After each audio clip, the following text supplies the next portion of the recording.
why the pandemic won't stop you and may not even slow you down. So I'm going to share something a little bit different than what you might have heard other places, and I think it's going to provide value to it. So what I've learned in my experience dealing with life and business during the pandemic,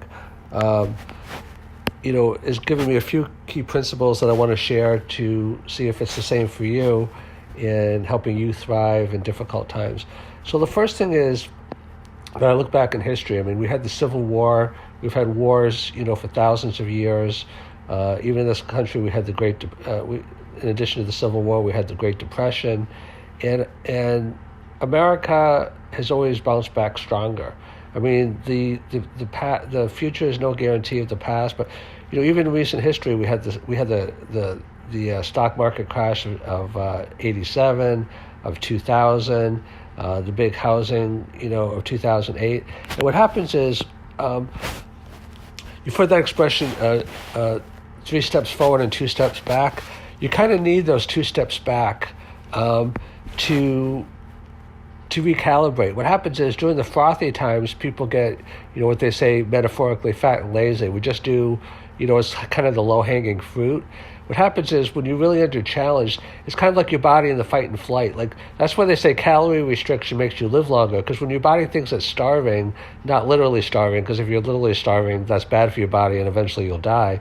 But if your body thinks it's under siege, it produces more things in your body to help it and protect yourself. And it's the same thing with money. It's the same thing in even in relationships.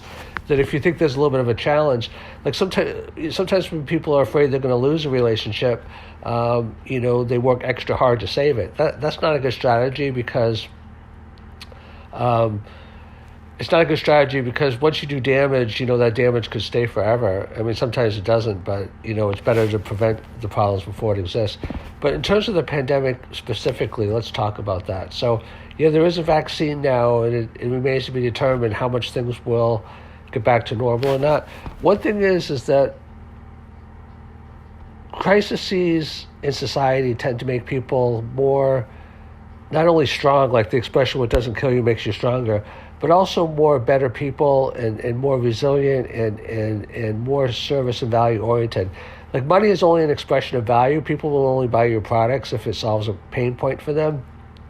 And what happens is, when life gets too cushy, we get soft and we start thinking just about ourselves and what we want. And when we don't have that much, then we become more empathetic to other people. Like my dad, who went through the Depression growing up in really, really hard times, he said that people really loved and cared about each other because, nobody had anything and nobody could make it on their own. So what happens is, like, we become it's human nature to become like kind of self-absorbed and grandiose when we think we're on top of the world.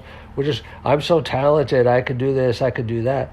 During a pandemic, we realize, whoa, there's all these outside forces that are impacting me, and I can't necessarily do what I want. I have to make adjustments. I can't just say, oh, I can do anything I want and it'll be successful.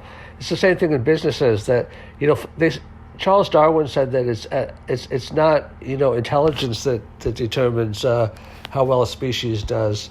It's flexibility. And that's really true, because you can't just do the same thing that you've always done. There's an expression that says, that what got you there, that which got you here won't get you there. The future is not just a repetition of the past. Sometimes what got you to successful, sometimes what got you to one level of relationship is not going to get you to the next level.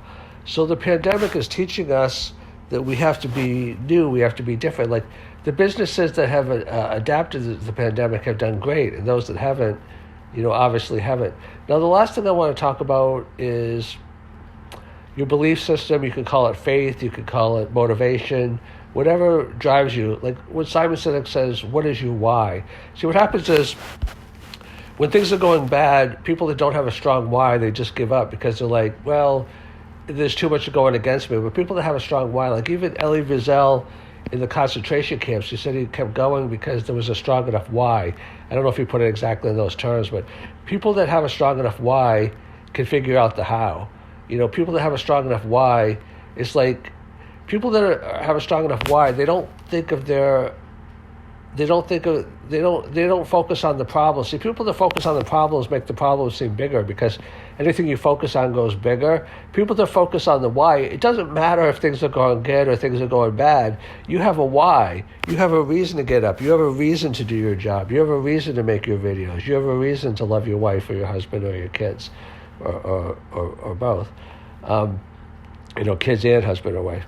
So, your why has to be paramount. And for some people, it's a spiritual perspective that they just feel like God or life, whatever, placed them in this situation that they have to self-actualize. They have to help other people. They have to be, a messenger. So if you think about all these things and apply them, the pandemic won't stop you, and it probably won't even slow you down.